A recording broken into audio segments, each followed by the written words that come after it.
Bright lights and small talk drain you? Good. Here are 5 science-backed reasons your turbo brain works that way.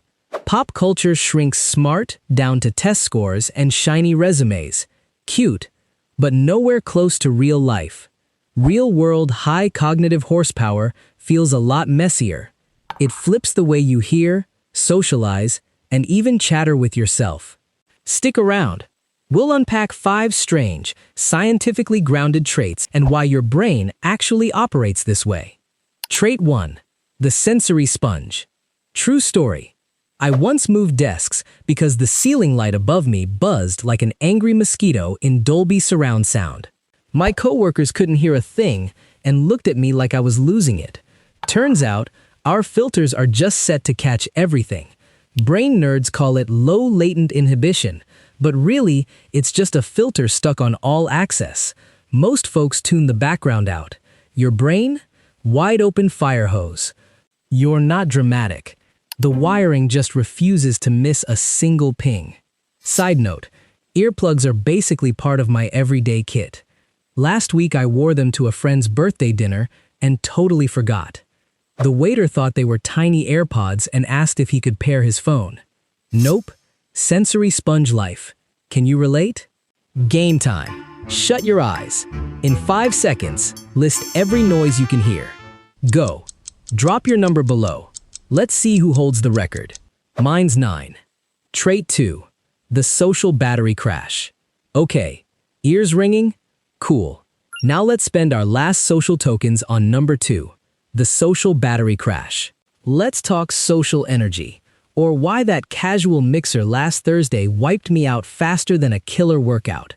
You know that feeling where 30 minutes of small talk about the weather leaves you wanting a 4-hour nap? A huge survey says the higher the IQ, the lower the party meter. No joke, I once left my own birthday early to recharge. It isn't social anxiety or being antisocial. When your baseline runs on deep concepts and complex ideas, surface-level pleasantries cost massive energy for zero return. Solitude isn't loneliness for you. It's where your processor finally cools down. Poll in the corner.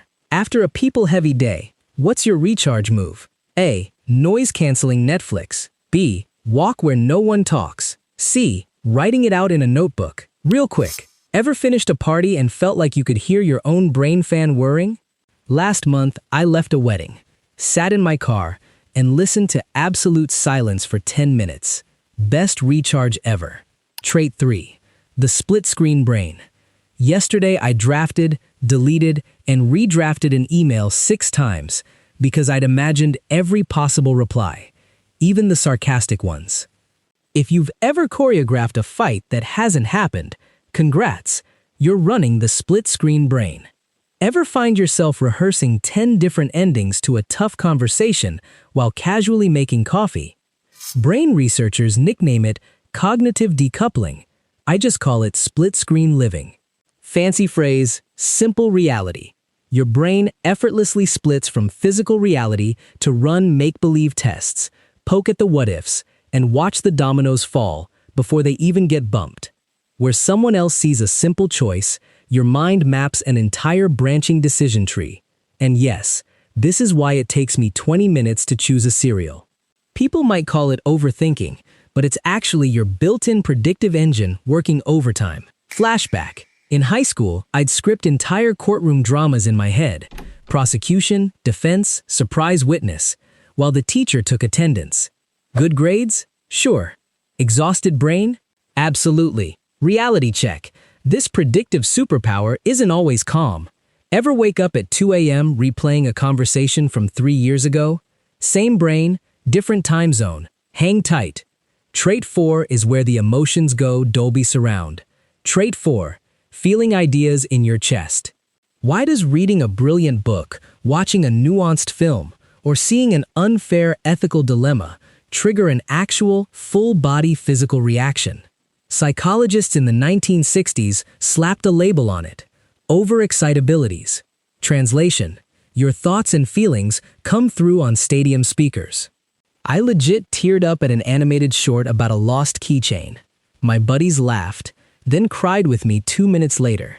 Turns out feelings are contagious when you broadcast in IMAX. You don't just process concepts logically, you experience them viscerally. This intensity often gets dismissed as being too sensitive, when it's actually supercharged empathy and a knack for spotting patterns other folks miss. Ever been told, "Wow, you're intense," on a first date or at a casual dinner party?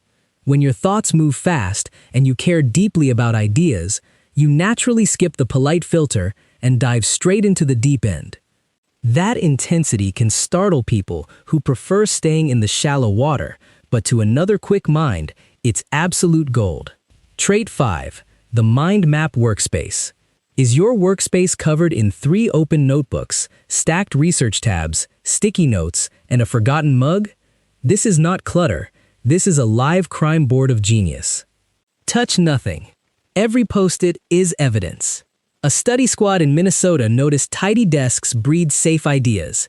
Messy desks spark wild ones. As long as you can still find your stapler. A linear filing cabinet serves a linear thinker. Your connect-the-dots brain needs the pieces where you can see them, so random links pop out. What looks like a disaster zone to a visitor is just your thoughts mapped out in 3 dimensions. So snap a pic of your desk each Friday. If Monday, you can locate the essentials, you're golden. The reality of a turbo mind. So here's the headline. Your too much is exactly the right amount for building ideas the world hasn't seen yet. Mini confession. I once color-coded an entire wall with sticky notes to plan a weekend trip. A buddy walked in, stared, and asked if I was solving a murder. That's when I knew the Mind-Map Workspace was real. Alright, if all that hit home, you're gonna love this rapid-fire check. Quick recap lightning round. Shout yes when a trait hits. Sensory sponge? Social battery on 5%? Split-screen brain rerunning the day? Feelings in IMAX? Desk looks like a conspiracy board. If you said yes more than twice, congrats. You're officially part of the Turbo Brain Squad. Quick bonus hack before you go. Pair a white noise app with a tiny desk fountain. The water masks high-pitch hums, and people think you're into Zen decor. Mine was $15 from the kids aisle at IKEA. Cheap, cheerful, and now my desk sounds like a spa instead of a server room. Next week, I'm breaking down how turbo minds pick partners. Spoiler, red flags light up like Vegas. If this video nailed your inner world, hit subscribe, then drop the trait number that shouted, "That's me." I'll be answering with coffee tomorrow. Give your mind room to run. Stop apologizing for your horsepower, and I'll see you in the next video.